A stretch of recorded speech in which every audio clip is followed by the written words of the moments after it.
My husband left me when he turned 60. Left without a fight, without a tear, without even closing the door behind him. He walked out for a younger woman, packed his shirts in silence, and said only one sentence before leaving. I've earned the right to be happy again.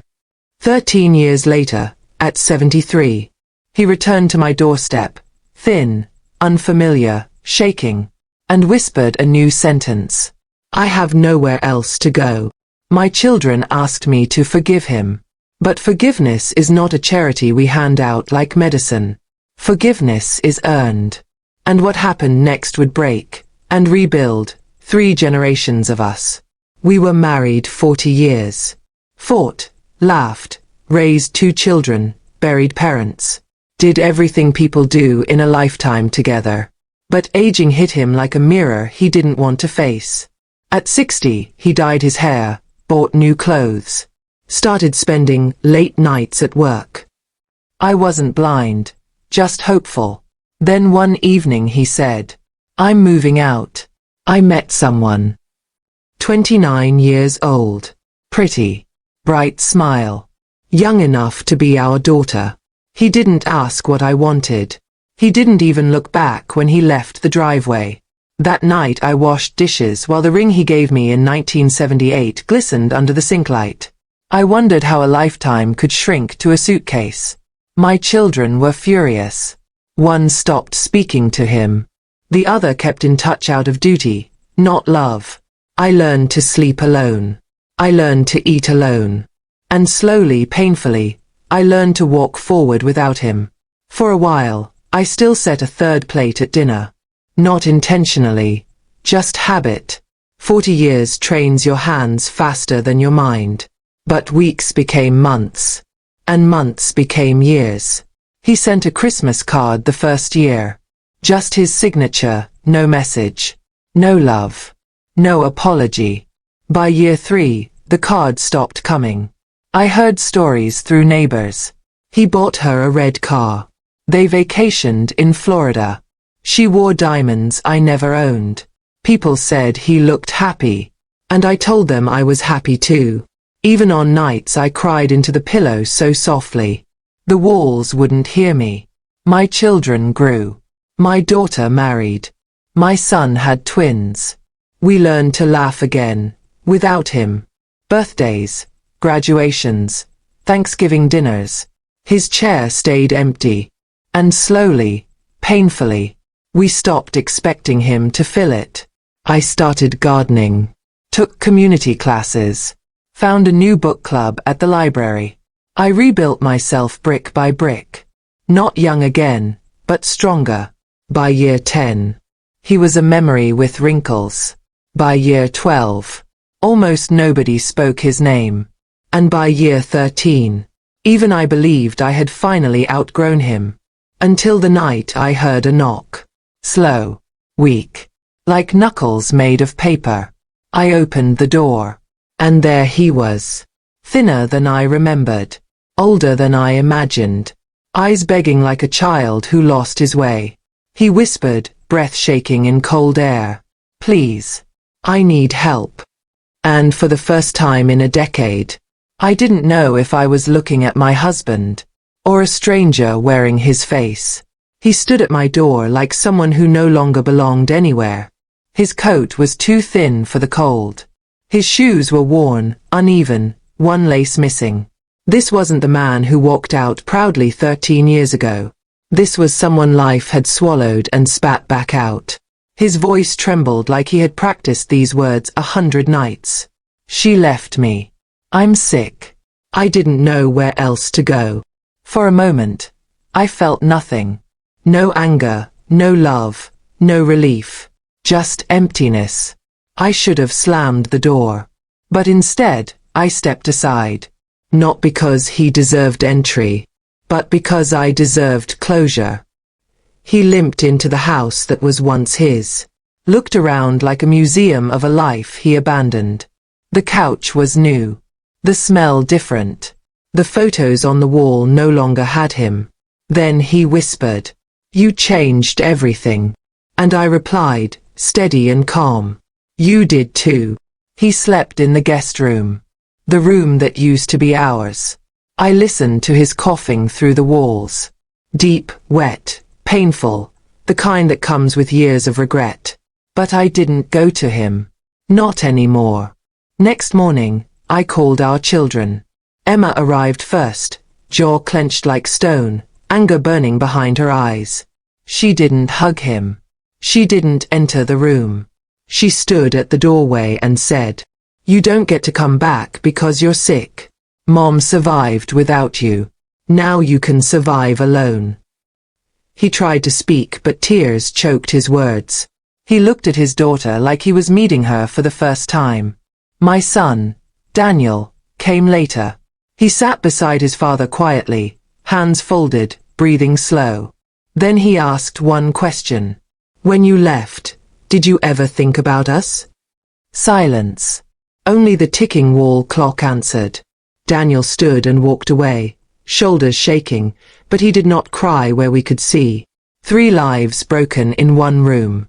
A family stitched back with weak thread. 3 weeks later, when he could speak full sentences again, he finally told me the truth. Not all at once. Broken pieces over tea and soup. She didn't love him. She loved his pension, his house, his youth envy. When he got sick, she said illnesses were not part of the contract. Packed her bags. Took money. Left him in a nursing facility bathroom. He broke then. Not because she left, but because he realized who never did. He looked at me with eyes that remembered every kiss, every fight, every Christmas tree we ever decorated and said, "I was looking for happiness, but I had it for 40 years and didn't recognize it." That was the first time in 13 years I saw genuine regret. Not words, truth, but forgiveness. No, not yet. Because a wound can heal, but the scar keeps the memory. Weeks passed like heavy winters. He grew weaker, slower, quieter, like life was shrinking inside him day by day. I cooked oatmeal the way he used to like it. Sometimes he ate. Sometimes he just stared at the bowl. Not out of anger, but exhaustion. A body that once walked out my door now struggled to stand. One afternoon, I sat beside him as he slept in the recliner. The same chair he used to watch baseball in when our kids were small. The man who abandoned us was now a frail memory wrapped in a blanket. And I couldn't recognize which version of him hurt more. That evening, the phone rang. First, Emma. Her voice was sharp, like it had been waiting at the back of her throat for years. "Mom, you're letting him back in too easily." I told her he was sick. She didn't soften. Not once. "No. He's sick because life returned the pain he gave us. You don't have to cure what he caused." Before I could answer, she added, "If you keep him there, if you choose him again over yourself, don't expect us to stay." The line cut. No goodbye. I stared at the phone long after the dial tone faded. It felt like losing a child slowly, not by accident, but by decision. 10 minutes later, my son Daniel called. His voice was quieter, but heavy, like holding broken glass barehanded. "Mom, I can't watch you suffer again." I tried to explain that it wasn't love, it was responsibility, or maybe unfinished pain. But he interrupted gently. "He left you once. What if he leaves again? And this time, what if you don't survive it?" My chest tightened. He wasn't protecting his father. He was protecting me. But then he said the sentence that split the whole story in two. "If you keep him there, we might need to step away for a while." Step away.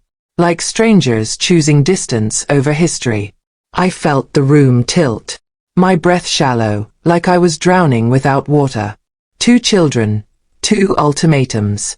One husband returned like unfinished grief. I stood in the kitchen, hands shaking against the countertop, and whispered to the empty air, "How do you choose between the past and those who came from it?" Behind me, I heard him cough, weak, desperate, collapsing into the silence. For the first time, I didn't rush to him. I stood still, frozen between loyalty and scars, between motherhood and marriage, between who I was and who I could become. And that was the moment I knew. This story was never about his return. It was about whether I still knew how to save myself. The night after both my children delivered their ultimatum, the house felt like it was holding its breath. I could hear him breathing in the next room. Ragged, uneven, like someone climbing a staircase that never ends. At 2:17 a.m. I heard a sound I will never forget. A soft thud. Then silence. I rushed into the guest room. Found him half on the floor, half tangled in the sheets. Eyes glassy, skin cold, lips pale. He tried to speak, but only a whisper escaped. "Don't leave me." I should have resented the words, but they shattered me instead. My hands dialed 911 before my brain even caught up. Emergency lights in the driveway. Paramedics lifted him onto the stretcher. His hand reached for mine instinctively, like the muscle memory of a marriage that never fully died. I sat in the ambulance beside him, sirens screaming a truth I had ignored. Whatever he had done to us, he was still human, still mortal, still once mine. In the ER, fluorescent lights washed every wrinkle, every decade, every sin across his face. Doctors spoke fast. Congestive heart failure. Severe. We need to admit him now. I nodded though my vision blurred. Hospitals smell like antiseptic and unfinished stories. The weight of a chair beside his bed. I stayed the night in a plastic chair.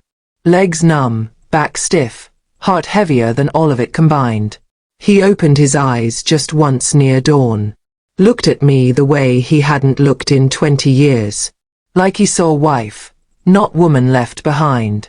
He didn't apologize. He didn't beg. He just said, voice thin as thread, "Why are you here?" And the truth slipped out before I could stop it. "Because I loved the man you used to be." His gaze softened with something close to pain, or regret, or the echo of a life we almost kept.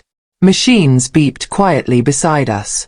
Steady, relentless, honest. Life continuing. Even when love doesn't.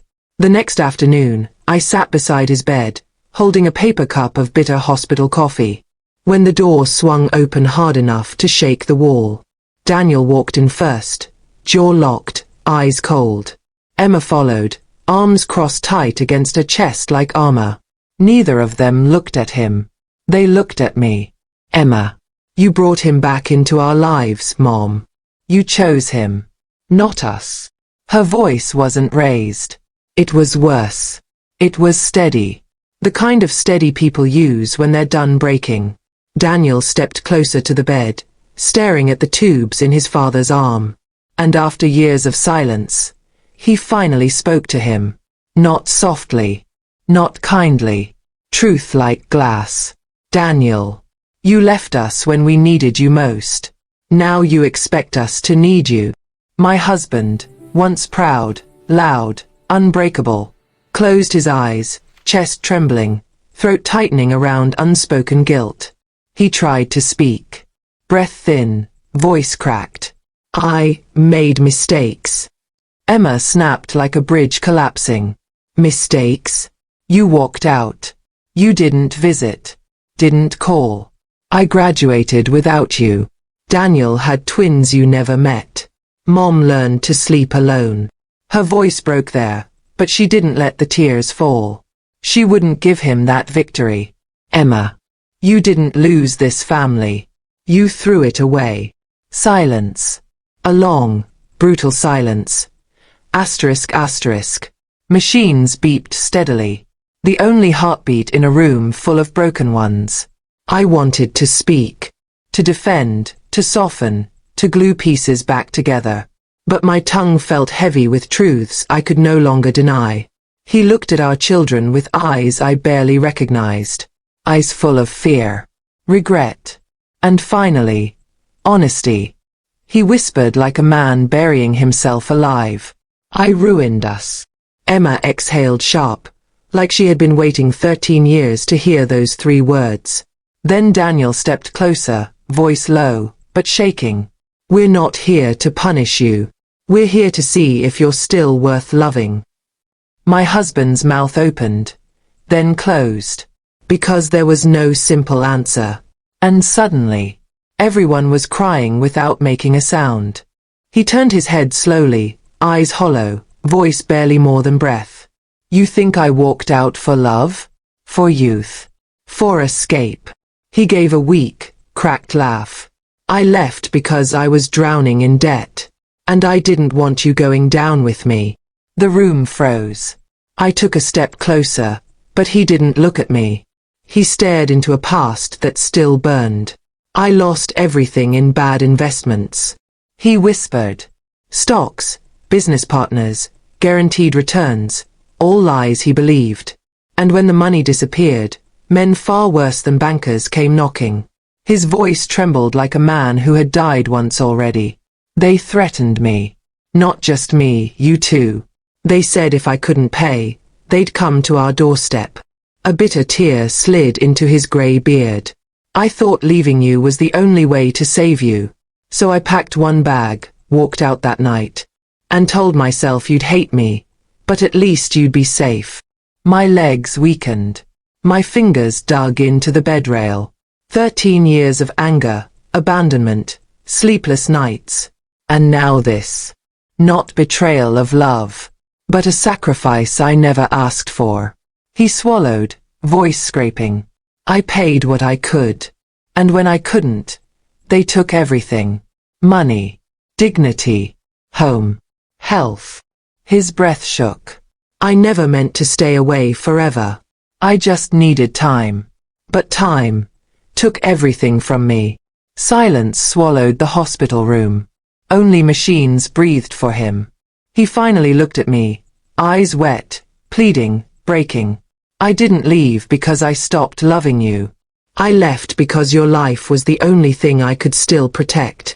And just like that, hate, love, grief tangled inside me like one burning rope. Now I had to decide. Do I forgive the man who ruined me to save me? Or punish him for the years I can never get back? His voice was thin, but his honesty was louder than it had ever been in our entire life together. My son stood rigid by the window, jaw locked, refusing to let his emotions show. My daughter sat close to me, arms crossed, cheeks burning red, hurt, anger, confusion all fighting inside her. They didn't come as children. They came as 2 adults who believed the same thing for 13 years. He left us because he didn't love us. My husband exhaled slowly, then looked at them with tired, glassy eyes and spoke. "Before I walked away." He paused, chest shaking. "I transferred our ancestral land in both of your names."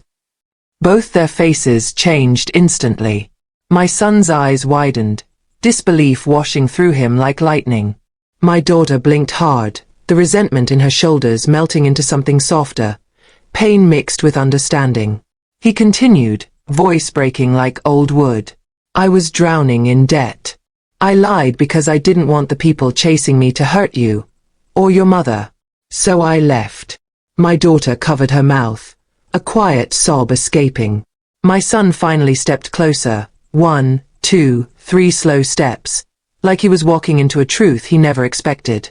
"You protected us by breaking us," my daughter whispered through tears. He nodded painfully. "I didn't know how to stay and keep you safe, so I left everything to you. The land is yours, legally. It always was." And that was the moment they shattered. Not in anger, not in hatred, but in the heavy realization that the father they thought abandoned them was silently loving them the only broken way he knew. My son took his father's hand. My daughter leaned over and kissed his forehead. For the first time in 13 years, we weren't divided by pain. We were one family, crying for time that would never return. There were no more accusations. No more why, no more who was right or wrong. Just 3 people, a wife, a son, a daughter, sitting around a man who once broke them, and now was breaking again, gently, into pieces of silence. My son held his father's hand like he was afraid it might disappear if he let go. My daughter stroked his grey hair, whispering, "Dad, we lost years but not love." Tears fell from him like a confession he couldn't speak. He looked at me one last time, not as the woman he left, but as the woman who stayed. And with a weak breath he said, "Thank you for keeping home alive." His chest rose once more, then didn't rise again. My daughter screamed first, collapsing into his shoulder. My son's tears came like a dam cracking open after years of drought. I didn't cry loudly. My grief was quiet, old, and tired, but it cut deeper than youth ever could. We clung to each other beside his still heart. The room was full of sorrow, but for the first time in years, we were a family in the same moment. He didn't die forgiven because forgiveness is a long road. But he died seen. He died understood. He died with his children holding him, not hating him. And that was more peace than many men ever get. We buried him 3 days later. Not quietly, not cheaply, not like a man who ran, but like a man who finally came home. The church was full. Old neighbors, distant cousins, people who once whispered about how he abandoned his family. All sat in neat rows, waiting to pay respect, maybe out of guilt, maybe out of habit. But they didn't know the truth. Not yet. My daughter, the same girl who once said, "Mom, I don't want to talk about him anymore," stood at the podium holding his framed photograph. Her voice trembled only at the beginning. "Most of you remember my father for his absence," she said slowly, her eyes scanning the crowd. "But I stand here to tell you, you were wrong." A hush fell over the room. People leaned forward, breath held. "Dad didn't leave because he stopped loving us," she continued, voice growing stronger. "He left because he was afraid of destroying us. Because he was drowning in debt, terrified that the people coming after him would hurt us too." Every word hit like rain on dry earth, soaking in, softening judgment. My son walked up beside her, laying one hand on her shoulder. He cleared his throat, voice rough and broken. "We wasted years hating him," he said. "Years we can't get back. But I know this. My father died loving us. And today, we honor that love." People wept, even the ones who once turned their backs. Because truth carries more power than rumor ever will. My daughter took a deep breath, looked at the coffin, and said the words that stitched 5 shattered lives into one again. "Dad, we are proud of you. Not because you were perfect, but because you came home when it mattered." We buried him under the old oak tree behind the church. The same tree where we took family photos 20 years ago. His children placed flowers. I placed my wedding ring beside them. And for the first time in a long, long time, I felt peace instead of pain. Our story didn't end with abandonment. It ended with truth, with understanding. With a family standing together at last. Not because we forgot the hurt, but because love outlived it. The house felt strangely alive when we returned from the funeral, as if memories were waiting behind every wall, every chair, every picture frame. It was the 3 of us now, just me, my son, and my daughter, walking into the living room where his absence had once felt like a wound. But today, it felt like a ghost gently touching our shoulders. We placed his small, worn-out bag on the table. Brown, torn, barely holding its shape. The same bag he carried with him the day we brought him home. A lifetime reduced to canvas and fading stitches. No one spoke at first. My son stared at the straps, fingers trembling over the buckle. My daughter wiped her cheeks, red and swollen from days of crying. I just stood there, frozen, because opening that bag felt like opening his heart, and I wasn't sure mine could survive it. But finally, I nodded. "Open it."